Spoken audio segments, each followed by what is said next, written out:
दलित समाज से संघर्ष कर अपनी राजनीतिक कैरियर में इतने ऊंचे मकाम तक अब तक पहुंचे हैं। हाँ, वो दलित भी हैं, बहुत साधारण परिवार में पैदा हुए। उत्तर प्रदेश के 22 करोड़ जनता का तो सम्मान है ही, साथ साथ इस देश के दलित समुदाय का सर्वोच्च सम्मान भी है। ये बात साबित हो चुका है कि ये सरकार जो है गरीबों के प्रति, दलितों के प्रति, पिछड़ों के प्रति कटिबद्ध है।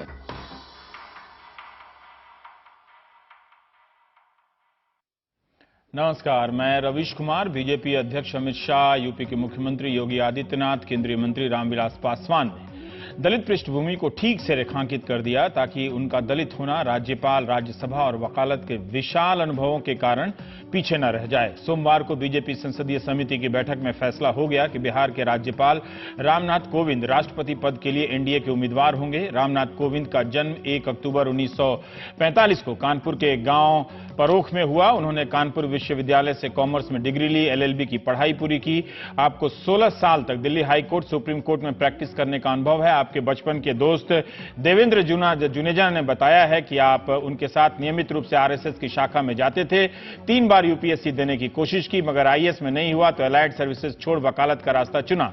1977 में तत्कालीन प्रधानमंत्री मोरारजी देसाई के प्राइवेट सेक्रेटरी बने। उसी दौरान भाजपा नेतृत्व के संपर्क में आए। 1990 में बीजेपी के टिकट पर घाटमपुर लोकसभा से चुनाव लड़े, हार गए। 1994 में यूपी से राज्यसभा चुने गए और 2006 तक रहे। 2007 में कानपुर देहात की भोगिनीपुर विधानसभा से लड़े, मगर बसपा उम्मीदवार से हार गए। अगस्त 2015 में बिहार के राज्यपाल बनाए जाने से पहले आप यूपी बीजेपी के महामंत्री थे। अखिल भारतीय कोली समाज के अध्यक्ष भी रह चुके हैं और बीजेपी दलित मोर्चा के अध्यक्ष भी। भारत की राजनीति में 2-4 ही बड़े मास्टर स्ट्रोक हैं: महिला, मुस्लिम, दलित और पिछड़ा।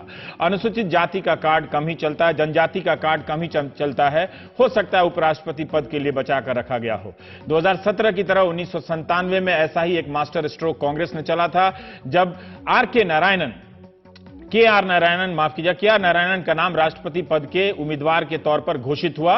बीजेपी से लेकर संयुक्त मोर्चा तक ने तब उनकी उम्मीदवारी का समर्थन कर दिया। क्या कांग्रेस अब बीजेपी को रिटर्न गिफ्ट देगी? वो एक ऐतिहासिक घड़ी थी, मगर पहली बार कोई दलित भारत के गणतंत्र के शिखर पर बैठने जा रहा था। नारायणन के खिलाफ किसी भी बड़े दल ने कैंपेन नहीं किया, शिवसेना को छोड़कर, जिसने टीएन शेषन को अपना उम्मीदवार बनाया। उस वक्त केआर नारायणन को राष्ट्रपति के लिए पड़ने वाले कुल 11 लाख वोटों में से 9,56,290 वोट मिले थे। यह तब का रिकॉर्ड है, अधिकतम वोट मिला।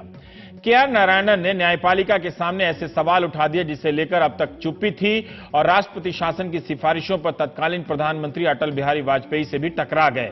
25 जुलाई 1999 की इंडिया टुडे में प्रभु चावला की एक रिपोर्ट आप इंटरनेट पर पढ़ सकते हैं। नवंबर 1998 में राष्ट्रपति नारायणन ने जजों की नियुक्ति के फाइल पर ऑन रिकॉर्ड टिप्पणी कर दी कि अनुसूचित जाति जनजाति के योग्य उम्मीदवार होते हुए भी न्यायपालिका में उनका प्रतिनिधित्व क्यों नहीं है। तब खूब बहस हुई। 8 साल बाद यानी 2006 में केजी बालाकृष्णन भारत के पहले दलित मुख्य न्यायाधीश बनते हैं। गोपाल गांधी, जिनकी उम्मीदवारी की बात थोड़ी देर के लिए चली थी, इस बार भी वे केआर नारायणन के सचिव थे। उस वक्त उन्होंने राष्ट्रपति की तरफ से कॉलेजियम की फाइल पर लिख दिया कि जज तबादले से लेकर अपने तमाम निर्णयों के बारे में आपत्ति या सहमति लिखित रूप में दर्ज करें तो बेहतर रहेगा। अक्टूबर 1998 में अटल बिहारी वाजपेयी कैबिनेट ने बिहार में राष्ट्रपति शासन लगाने की सिफारिश कर दी। नारायणन ने 80 घंटे तक विचार करने के बाद यह कहकर फाइल लौटा दी कि सरकार दोबारा विचार करे, क्योंकि बिहार में कोई संवैधानिक संकट के हालात नजर नहीं आते।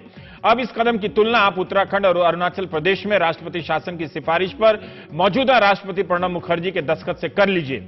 दोनों ही उनके फैसले अदालत से खारिज हो गए, बल्कि उत्तराखंड की हाईकोर्ट ने यहां तक टिप्पणी कर दी कि राष्ट्रपति कोई राजा नहीं होता कि उसके फैसले की समीक्षा नहीं होगी। प्रणब मुखर्जी के नाम का ऐलान होते वक्त भी कहा गया था कि वे राजनीतिक और संवैधानिक मामलों के जानकार हैं। शुक्र है इन सब के बीच प्रतिभा पाटिल याद नहीं आ रही। वो भी पहली महिला राष्ट्रपति के रूप में मास्टर स्ट्रोक ही थी। नारायणन को कांग्रेस दूसरी बार उम्मीदवार बनाना चाहती थी, मगर सरकार बीजेपी की थी और अब उसके पास एक नया मास्टर स्ट्रोक था, एपीजे अब्दुल कलाम। दलित के सामने मुस्लिम मास्टर स्ट्रोक। कई लोग कहते हैं कि गुजरात दंगों के दौरान सेना के हस्तक्षेप की पहल करने के कारण नया प्रतीक लाया गया। Rediff.com ने 8 मार्च 2005 का केआर नारायणन का एक इंटरव्यू प्रकाशित किया है, जो उन्होंने मलयालम की मासिक पत्रिका मानव संस्कृति को दिया था। इसमें के.आर. नारायणन कहते हैं कि गुजरात के सांप्रदायिक दंगों में सरकार और प्रशासन का समर्थन था। मैंने इस मामले में प्रधानमंत्री वाजपेयी को बहुत सारे पत्र लिखे, मगर उन्होंने कुछ नहीं किया। के.आर. नारायणन दलित राष्ट्रपति थे, मगर प्रतीक राष्ट्रपति नहीं थे। क्या रामनाथ कोविंद को सिर्फ प्रतीकों और मास्टर स्ट्रोक तक सीमित करना सही होगा, जबकि बिहार के राज्यपाल के रूप में वे खुद को साबित कर चुके हैं। मुख्यमंत्री नीतीश कुमार उनकी सराहना कर रहे हैं। उन्होंने राजभवन को दिल्ली की तरह राजनीति का अड्डा नहीं बनने दिया। रामनाथ कोविंद ने बिहार चुनाव से पहले 8 अगस्त 2015 को राज्यपाल के रूप में शपथ ली और 18 अगस्त को आरा की उस रैली में हाजिर भी थे मंच पर, जहां प्रधानमंत्री ने बिहार को 1.25 लाख करोड़ देने की बात कही। यह कार्यक्रम सरकारी था, मगर राज्यपाल का परिचय थोड़ा चुनावी हो गया था। बिहार प्रदेश के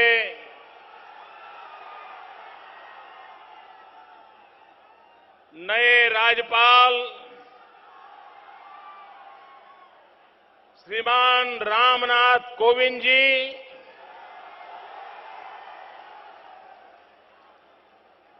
राज्यपाल पद पर धारण करने के बाद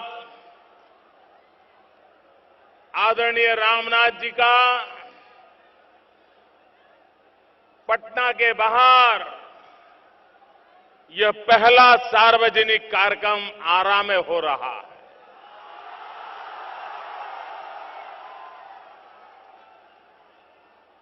श्रीमान रामनाथ कोविंद जी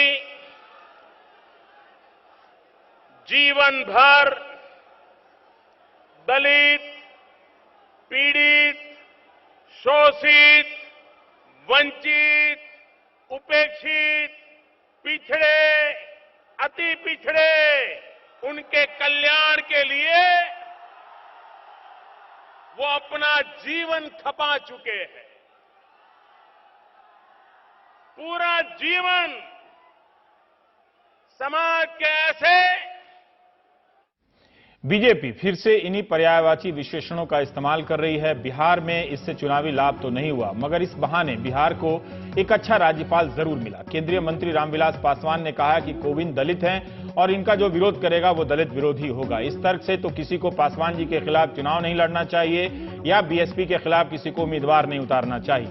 वैसे रामविलास पासवान उस खेमे में क्या कर रहे हैं जहां शिवसेना है, जिसने भारत के पहले दलित राष्ट्रपति की उम्मीदवारी का विरोध किया था और टीएन शेषन को उतारा था, और अब भी उद्धव ठाकरे कह रहे हैं कि दलित उम्मीदवार बनाने से क्या हो जाता है।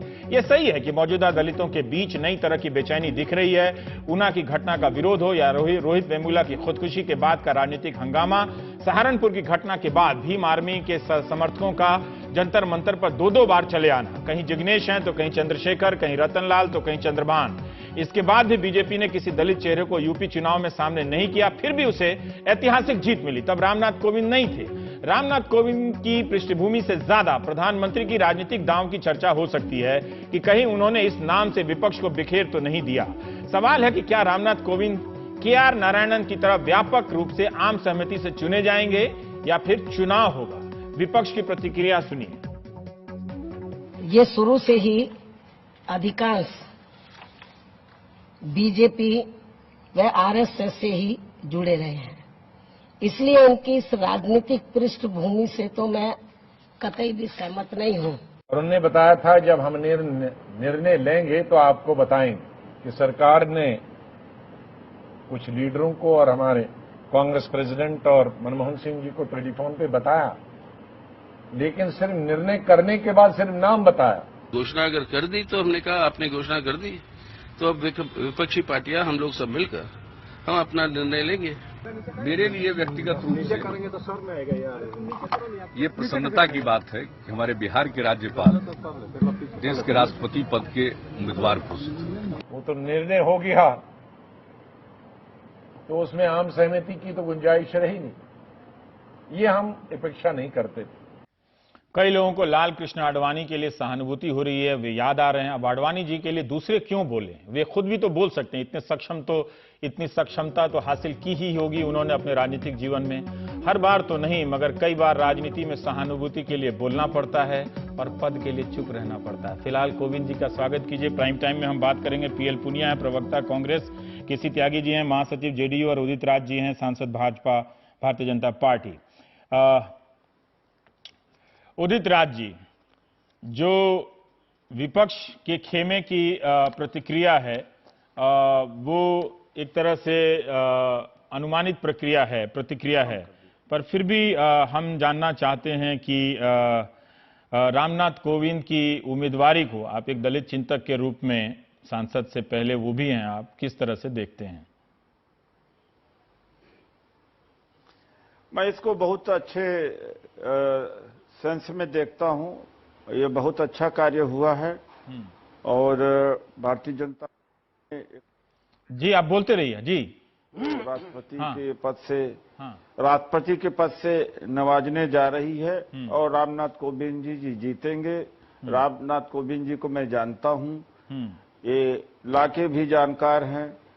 गवर्नर के पद पर रहते हुए भी कोई कंट्रोवर्सी नहीं वहां पर पैदा हुई।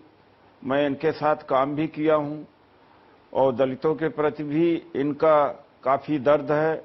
न केवल दलितों के, बल्कि ये जहां भी रहे हैं अच्छा कार्य किए हैं। एक गवर्नर दलित नहीं होता, लेकिन गवर्नर के पद पर रह करके इन्होंने अच्छा कार्य किया है। तो इस तरह से भारतीय जनता पार्टी ने एक संदेश भेजा है कि सबको मौका मिलना चाहिए। और अभी तक जितने राष्ट्रपति हुए उसमें से केवल ये दूसरे राष्ट्रपति होने जा रहे हैं। तो इस तरह का दलित की बारी तो थी ही, बहुत पहले बारी आनी चाहिए। आपको नहीं लगता कि अनुसूचित जनजाति की बारी थी? क्या आपको नहीं लगता कि एक बार जब के.आर. नारायणन बन चुके हैं तो इसी मास्टर स्ट्रोक के हिसाब से किसी अनुसूचित जनजाति की बारी थी, जो झारखंड के राज्यपाल की जो चर्चा हो रही थी? नहीं, देखिए ऐसा है कि शेड्यूल कास्ट के कीमत पर बारी अनुसूचित जनजाति की बारी तो नहीं होनी चाहिए। जब एक सवर्ण बिरादरी के बहुतायत हुए हैं तो वो अनुसूचित जनजाति को उनमें से किसी से होना चाहिए। शेड्यूल कास्ट तो 15% है।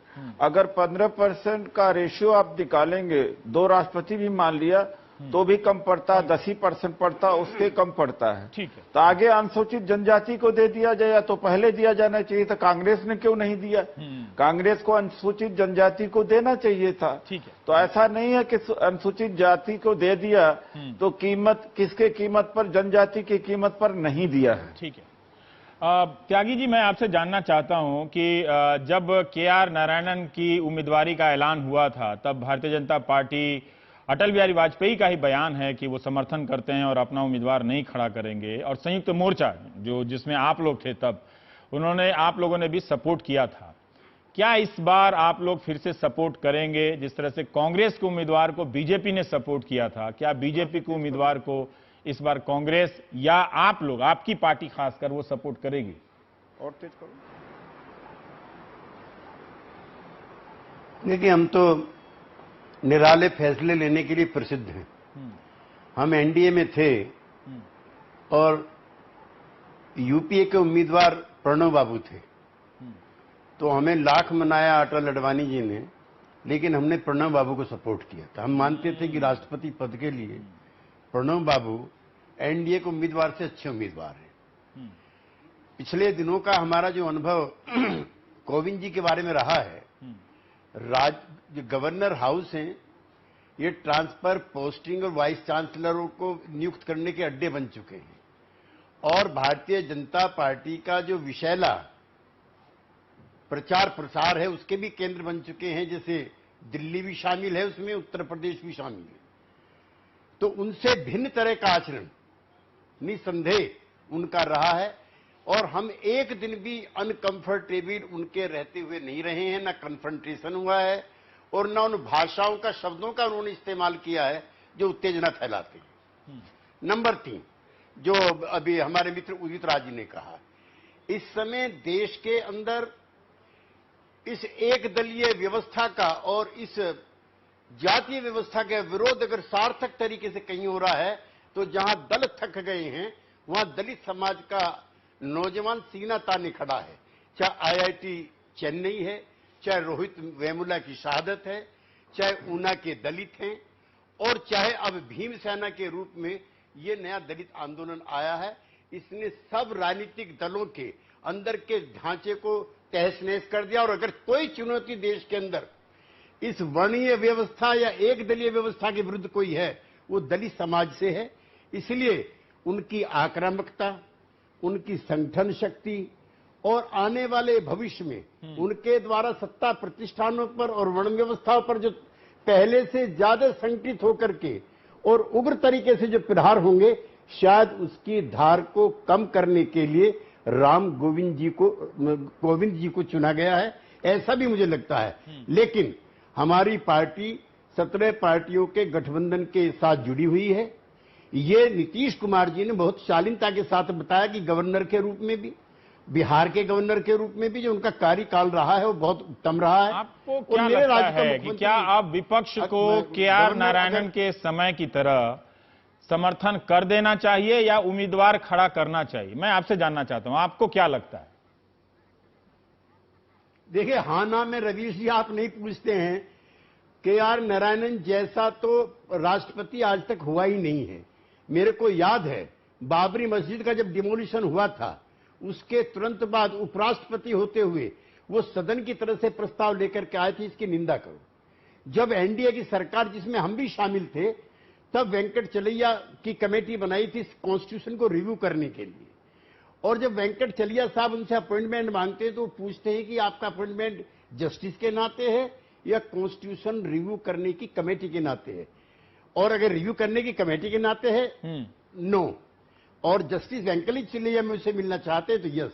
तो ऐसा निर्भीक, स्वाभिमानी और आस्थाओं वाला तो राष्ट्रपति कोई हुआ नहीं। मैं किसी की आलोचना नहीं करता, चूंकि कॉन्स्टिट्यूशन का पद है।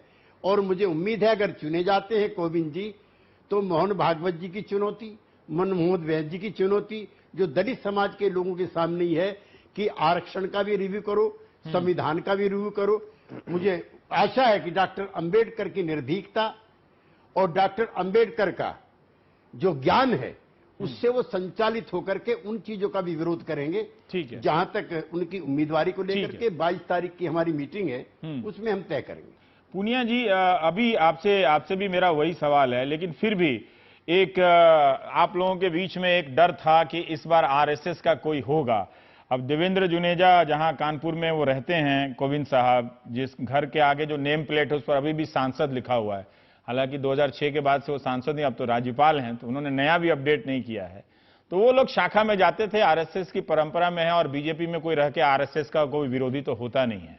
ठीक है, तो आप उन्हें दलित के रूप में देखते हैं या आरएसएस के प्रतिनिधि के रूप में देखते हैं? देखिए, रामनाथ कोविंद जी, भारतीय जनता पार्टी ने और एनडीए सरकार की तरफ से राष्ट्रपति पद के उम्मीदवार के रूप में घोषणा हुई है। और उम्मीद ये थी कि सरकार कोई ऐसा नाम लेके आएंगी और विपक्ष दलों को विश्वास में लेकर एक सर्वसम्मत कैंडिडेट लाएंगे, लेकिन ऐसा सरकार ने किया नहीं। और जैसे कि त्यागी जी ने बताया कि 22 तारीख को सभी विपक्षी दलों की बैठक है और उसमें आगे क्या करें उसका निर्धारण करना है। मेरा सवाल कुछ और था पूनिया साहब, मेरा सवाल कुछ और था। वर्तमान जी, मेरा सवाल कोविंद साहब की राजनीतिक सामाजिक पृष्ठभूमि को लेकर है कि उनकी एक राजनीतिक पृष्ठभूमि आरएसएस की, एक सामाजिक पृष्ठभूमि है दलित की। देखिए, मैं उसी पे बात आ रहा था कि कैंडिडेट एज राष्ट्रपति पद के उम्मीदवार के रूप में कोई टिप्पणी मेरे द्वारा नहीं की जाएगी, क्योंकि ये विपक्षी दलों की वापसी बैठक के बाद निर्धारित किया जाएगा। जहां तक कोविंद जी के व्यक्तिगत रूप से मेरे बड़े अच्छे संबंध हैं और अच्छे एक इंसान हैं, लेकिन राष्ट्रपति पद के लिए जो उम्मीदवारी के बारे में तो सभी विपक्षी दल एक होके जब मत व्यक्त करेंगे, उसी के बाद तय होगा और वही अंतिम होगा, फाइनल होगा। और दूसरी बात में मैं कहना चाहूंगा कि भारतीय जनता पार्टी केवल एक संकेतों के माध्यम से एक संदेश देकर ही अपना काम चलाती है। वास्तव में बाबा साहब डॉक्टर भीमराव अम्बेडकर का नाम जरूर लेते हैं, लेकिन बाबा साहब के द्वारा बताए गए रास्ते या मिशन उससे कोई लेना देना नहीं है। अगर इनका सही वास्तविकता उससे लगाव होता तो उत्तर प्रदेश में अखिलेश यादव ने रिजर्वेशन प्रमोशन खत्म किया था। और जैसे उत्तर प्रदेश की सरकार कहती है कि हमने बड़े फैसले लिए, कड़े फैसले लिए, उम्मीद हम कर रहे थे कि अखिलेश यादव की सरकार का वो फैसला भी वो खत्म करके और भारतीय संविधान में जो व्यवस्था है उसको लागू करने में पहल करेंगे, लेकिन ऐसा नहीं किया। इनके जितने भी राज्य हैं जहां पर भारतीय जनता पार्टी की सरकार है, दलितों को उत्पीड़न होता है और मैं दावे के साथ कह सकता हूं कि उत्पीड़न करने वालों का। ठीक है, अब भारतीय जनता पार्टी नहीं जाइए, आप मुझे इतना बताइए कि क्या आप रामविलास पासवान जी के इस बात से सहमत हैं कि उनका जो विरोध करेगा वो दलित विरोधी होगा?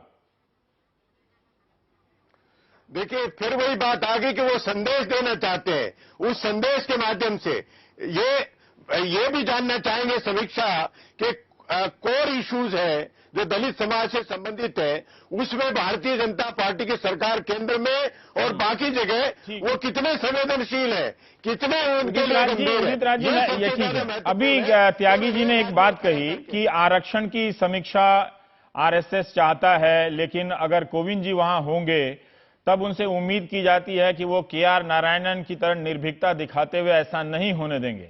क्या आपको लगता है कि उनकी उम्मीदवारी से इस तरह के जो आरोप लगते हैं बीजेपी के ऊपर और संघ की तरफ से जो बयान आते रहते हैं संघ के नेताओं के, उस पर एक तरह से उस पर भी विराम लगा है? देखिए, आरक्षण की समीक्षा कोई कर नहीं सकता और आरएसएस ने कई बार कहा कि आरक्षण के समर्थन में है। भागवत जी से मेरी बात हुई तो उन्होंने कहा कि दलित जब तक चाहे आरक्षण का लाभ ले, यह उनके ऊपर है। दूसरी बात है कि आरक्षण की समीक्षा जो भी करेगा उसके खिलाफ दलित खड़ा होगा, मैं भी खड़ा होऊंगा। तो आरक्षण की समीक्षा कोई कर नहीं सकता। तो मुझे लगता है कि ये जो सवाल है ये सांदर्भिक नहीं है और नहीं, पूरा देश का दलित इस देश में खड़ा हो जाएगा क्योंकि उसके मान सम्मान जीने का आर्थिक सहारा ही आरक्षण। अगर वो भी छीन लिया जाएगा तो इस देश में तो गुलाम ही रह जाएगा जो पहले 70 साल पहले हुआ करता था। तो एक तो वही एक तो सहारा है। हालांकि निजीकरण, भूमंडलीकरण, आउटसोर्सिंग और कॉन्ट्रैक्ट सिस्टम के वजह से डाइल्यूट तो आरक्षण हो रहा है। जो 1990 में मनमोहन सिंह जी की पॉलिसी आगे तेज चलती गई, बढ़ती गई, वो बढ़ती ही जा रही है, लेकिन कोई समीक्षा नहीं करेगा, इतना मैं कह सकता हूं। और भागवत जी ने भी कई बार कहा है। पर ये अभी जो मायावती जी का जो का रिएक्शन है, उनकी जो प्रतिक्रिया है उदित राज जी कि ये कोली समाज से आते हैं और ये समाज की कोई देश में बहुत संख्या नहीं है, बेहतर होता कि कोई प्रोफेशनल दलित होता राजनीतिक दलित के अलावा। ममता बनर्जी भी इनके नाम को लेकर थोड़ी चकित हैं, कह रही हैं कि आडवाणी जी होते, सुषमा जी होती तो ज्यादा बेहतर होता इनके अलावा। मायावती जी के ऊपर जो मार पड़ी है अभी चुनाव में, उससे सुधरी नहीं है। जब 2001 में मेरे आंदोलन का उफान पूरे देश में जब ऊंचाई पर था, तब मायावती जी ने मुझे खत्म करने का कार्य किया और मेरी जाति बताई, कहा कि इसकी जाति नमक, दाल में नमक के बराबर है। और वही कारण है कि इस बार केवल एक ही जाति उनके साथ में रही और सारी जातियां निकल गई। जब बंगारू लक्ष्मण जी अध्यक्ष बने भारतीय जनता पार्टी का, तो प्रेस बुला करके कहा ये तो सफाई करने वाले जाति से है। पासवान जी की भी जाति बताई, अब जाति बता दिया इनकी रामनाथ कोविंद जी से। तो मायावती जी जो हथियार मैंने नहीं बताया, नहीं मायावती जी बताती हैं कि ताकि एक विशेष बिरादरी उनके साथ भूले से जुट न जाए। मैं 1997 में जब आंदोलन किया था तो 2001 तक मेरी जाति कोई नहीं जानता था। तो मायावती जी ये जान करके बताती हैं कि ये जाटव नहीं है, चमार नहीं है, इससे चमार और जाटव ज्यादा पिट रहे हैं और इससे मायावती भी पिट रही हैं। ये मायावती अम्बेडकरवादी नहीं है, जातिवादी हैं। इसीलिए मायावती जी ने जब बंगारू लक्ष्मण जी के बारे में क्या बोला, आपकी पार्टी ने इतना उनके दलित पृष्ठभूमि के बारे में इतना क्यों रेखांकित किया आज वो, जबकि उनकी काबिलियत अब साबित है एक राज्यपाल के रूप में? हर कोई अपने बयान में जरूर बता रहा। जी, ये देखिए ऐसा है रवीश जी, ये सच्चाई है कि वो दलित हैं, ये सच्चाई है कि उनको बनाने से दलितों में अच्छा संदेश जाएगा। यह भी जरूरी है कि दलित को की भी बारी आनी चाहिए। तो योग्यता के अलावा जाति भी एक योग्यता है, ठीक है, इसको हम नकार नहीं सकते इस देश। ठीक बात। जब बायोडाटा कोई लेके आता है कारपोरेशन का, एमएलए, एमपी का, तो सबसे पहले बायोडाटा में यही लिख कर आते हैं ज्यादातर लोग कि मेरी जाति का समीकरण है इतना ज्यादा, फ्रैंक तरीके से बोल रहे हैं, स्पष्ट तरीके से। यही आपसे बात करने में मजा आता है। केसी त्यागी जी, आप ममता बनर्जी के रिएक्शन को आप क्या कहेंगे कि वो अभी भी आपका दिल, आप लोगों का, आपके विपक्षी प्रतिक्रिया से तो लगता है कि आप में कोई सहमति नहीं है। उस मीटिंग में भी आप लोग चाय ही पीकर आते हैं, सहमतियां कम बनाते हैं, तो उनकी प्रतिक्रिया अलग है, नीतीश जी की प्रतिक्रिया अलग है। आप कह रहे हैं निराले फैसले लेने वाले हैं, तो आपको लग रहा है कि आप जाएंगे रामनाथ कोविंद के साथ। एक पृष्ठभूमि है क्योंकि आप एनडीए में रहते हुए यूपीए के सपोर्ट में गए। जी नहीं, हम तो एनडीए में रहते हुए जॉर्ज फर्नांडीज के नेतृत्व में गोधरा कांड के खिलाफ बड़ौदा की और अहमदाबाद की सड़कों को भी गर्म कर चुके हैं कि यहाँ पे नरसंहार हुआ है। हम बिरले हैं इस मामले में उलझुल फैसले लेने के लिए, लेकिन हमारे मुख्यमंत्री ऑन रिकॉर्ड हैं कहने के लिए कि ये एक अच्छा फैसला, matter of happiness for me personally, उन्होंने व्यक्तिगत तौर पे कहा है। और चूंकि उनके साथ जो काम करने का अनुभव था, मैं यही उनका राजनीतिक फैसला हो सकता है? क्या यही उनका राजनीतिक फैसला हो सकता है कि वो कोविंद साहब को सपोर्ट कर दें? नहीं, उन्होंने बहुत विनम्रता से कहा है कि जो 17 पार्टियों का जो कमेटी है, जो बनी हुई है, उसके 22 तारीख का जो फैसला है, अपने कंसर्न वो उन पार्टियों के साथ भी शेयर करेंगे कि पर्सनली मेरी ये राय है, जो लोकतंत्र में एक स्वाभाविक प्रक्रिया है, इसको उनका फैसला उस तरह से नहीं माना जाना चाहिए। ठीक है, हम एक ब्रेक लेंगे। उदित राज जी, क्या है वो बिल्ली है कि आपका, वो भी दिखा दीजिए स्क्रीन पर, क्यों इतना डर रहे हैं आप? जो स्क्रीन पर आना चाह रहा था आने दीजिए, हम छोटा सा एक ब्रेक लेते हैं। ये घुस गया, मैं क्या करूं इस समय, तो अगर दिखाऊं निकालू। वो ठीक किया। ये ब्रूनो है, डॉग है। ब्रूनो, अच्छा, चलिए भाई, तो ब्रूनो साहब को आप स्क्रीन पर नहीं आने दिए, ब्रेक के बाद ले आइएगा। हम ब्रेक के बाद चर्चा करेंगे, पुनिया साहब से सवाल पूछेंगे। अच्छा है पुनिया जी, दो बयान को ले लीजिए आप, मायावती के बयान को। उनका कहना है कि कोविंद जी की उम्मीदवारी के प्रति उनकी पार्टी का रवैया सकारात्मक है। अगर विपक्ष की तरफ से कोई दलित उम्मीदवार आएगा तो देखा जाएगा। मायावती, ममता बनर्जी का भी उम्मीदवार की प्रतिक्रिया भी देख लीजिए, नीतीश कुमार की भी प्रतिक्रिया देख लीजिए। ये तीन धड़े हैं, ममता बनर्जी और नीतीश कुमार तो ज्यादा महत्वपूर्ण है सीटों के हिसाब से। तो अब आप अकेले पड़ गए हैं, क्या आप नहीं लगता कि आप भी उस ऐतिहासिक स्थिति में हैं कि आप कोविंद साहब को सपोर्ट करें? नहीं, हम अकेले नहीं पड़े हैं। ये स्पष्ट किया है कि 17 पार्टी के नेता जब 22 तारीख को मीटिंग करेंगे, उसमें जो आम राय होगी उसके हिसाब से हम, तो हम अकेले नहीं पड़े, 17 लोग एक साथ हैं और एक साथ मिलकर वो अपना निर्णय करेंगे।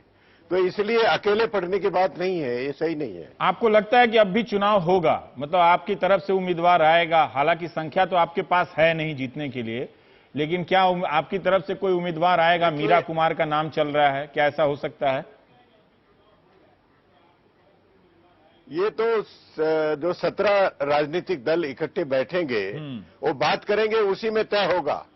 लेकिन भारतीय जनता पार्टी अगर चाहती कि चुनाव ना हो तो नाम को लेके पहले वो एक कंसेंसस बनाने की कोशिश करते, बल्कि जो इनके मंत्री लोग जो नेताओं से मिल रहे थे उनसे जाके पूछ रहे थे कोई नाम बताइए, तो क्या इस तरह से कि एक राय एक चलिए एक प्रक्रिया की बात है, ठीक है, वो नोटिस करना चाहिए कि कई लोग हैरान भी हैं इनके नाम की उम्मीदवारी से, लेकिन फिर भी मैं पूनिया साहब एक राजनेता हैं आप, मैं आपसे प्रतिक्रिया जानना चाहता हूं कि एनडीए ने जो उम्मीदवार तय किया है उस पर आपकी कुछ तो प्रतिक्रिया होगी ना, व्यक्तिगत संबंधों से ऊपर उठकर।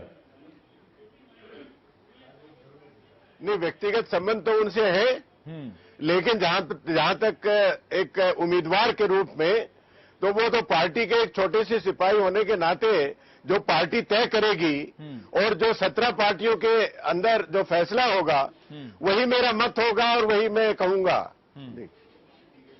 वही आप कहेंगे, तो आप देख सकते हैं कि ऐसा एक स्ट्रोक तो है ही कि आपके पास अभी तत्काल प्रतिक्रिया देने के लिए कुछ नहीं है और आप लोग 22 तारीख की बैठक में तय करेंगे कि क्या करने वाले हैं। उदित राज जी, लेकिन फिर भी हम ये जानना चाहते हैं कि क्या आप मानते हैं कि कोविंद जी की उम्मीदवारी से आप भी हैरान हुए, क्योंकि किसी को पता नहीं चल रहा था, अभी तक सारे विपक्षी नेता यही कह रहे थे कि आप फोन तो कर रहे हैं, बात तो कर रहे हैं, लेकिन उस आदमी का नाम नहीं बता रहे हैं जो राष्ट्रपति बन सकता है।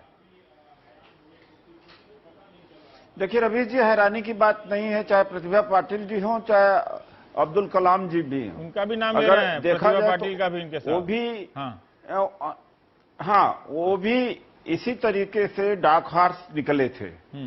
तो ये प्रेसिडेंस रहा, पीछे का इतिहास ही ऐसा रहा है, कई बार ऐसा इतिहास रहा।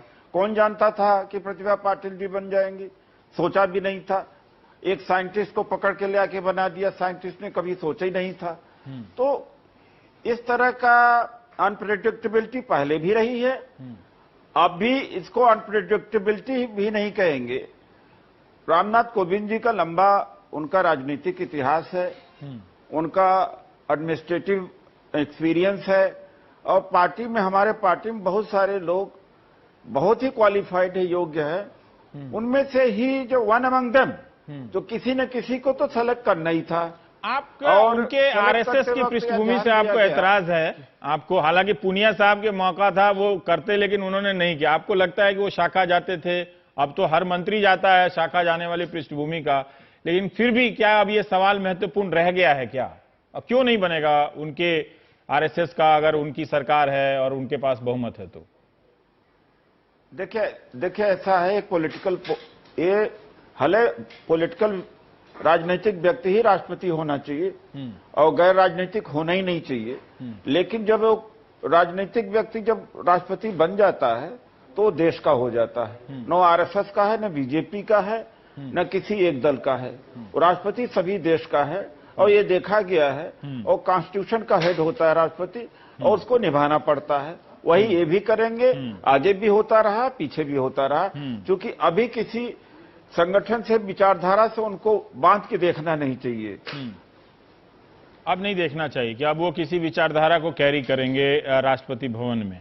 पर फिर भी उदित राज जी, हम ये जानना चाहते, व्यक्तिगत तौर नहीं, व्यक्तिगत विचारधारा एक अलग होती है। देखिए व्यक्तिगत विचारधारा, कोई ईसा मसीह को मानता है, कोई इस्लाम को मानता है, कोई बौद्ध को मानता है, कोई हिंदू धर्म मानता है। जब बीजेपी और कांग्रेस में आता है तो, या किसी पार्टी में आता है, तो पॉलिटिकल उसके जो रूल्स है, रेगुलेशंस है, ऑब्जेक्टिव्स है, उसको मानता है। तो एक पर्सनल जो लाइफ होती है, या रिलीजियस हो या personal commitment, is different from this. तो हम भी जैसे बीजेपी में, तो बीजेपी का जो ऑब्जेक्टिव्स है, सारे पॉलिटिकल पार्टी के ऑब्जेक्टिव मोरल लेस है, ये रीड द कॉन्स्टिट्यूशन, तो देखा जाए तो इसमें इस तरह से अब नहीं देखा जाना चाहिए इसको। भले उनकी पृष्ठभूमि आरएसएस की रही है, लेकिन अब उस तरह से देखा नहीं जाना चाहिए। ना बीजेपी का राष्ट्र एक योग्य उम्मीदवार के रूप में उनको देखा जाना चाहिए, और वो जब चुन करके आए तो कॉन्स्टिट्यूशन की रक्षा करें। और जैसे त्यागी जी ने कहा कि वो जहां भी राष्ट्रपति का विवेक और डिस्क्रेशन है, उसको एक्सरसाइज भी करना चाहिए, रबर स्टैंप नहीं होना चाहिए। मैं बिल्कुल सहमत हूं। बहुत ऐसे राष्ट्रपति पहले हुए भी हैं, तो अपने कर्तव्य का निर्वाह करें वो। ठीक है पूनिया साहब, आप सहमत हैं? अब हमारे पास समय नहीं है, लेकिन आरएसएस से जोड़ के नहीं देखा जाना चाहिए। फिर मत कहिएगा कि सवाल नहीं पूछा और आपको बोलने का मौका नहीं दिया। देखिए, राष्ट्रपति का चुनाव एक सर्वोच्च पद है। वो न केवल एक संविधान का रक्षक है, बल्कि supreme commander of armed forces है। जो सजा सुप्रीम कोर्ट से सुनाई जाए उसको भी माफ करने की उनकी एक पावर्स होती है। और इसलिए ऐसा व्यक्ति होना चाहिए जो सर्वमान्य हो, सबका विश्वास उन पे हो। और मैं कोविंद जी के बारे में 22 तारीख तक कोई व्यक्तिगत टिप्पणी नहीं करना चाहता। हिसाब से है या नहीं व्यक्तिगत रूप से आप अपनी देखिए, उदित राज भी व्यक्तिगत बात कर रहे हैं ना, तो आप भी कुछ व्यक्तिगत बात कीजिएगा कि नहीं कीजिएगा? उनको नहीं, मैं स्पष्ट रूप से मैं कहना ये चाहता हूँ बहुत कि कोविंद जी, ठीक है, 22 को इंतजार करेंगे आप जी। ठीक है, कोविंद जी बहुत शुक्रिया। 22 का इंतजार करेंगे आपकी प्रतिक्रिया का। ब्रेक के बाद मजीठिया बोर्ड के बारे में सुप्रीम कोर्ट का क्या फैसला आया है, इस पर बात करेंगे।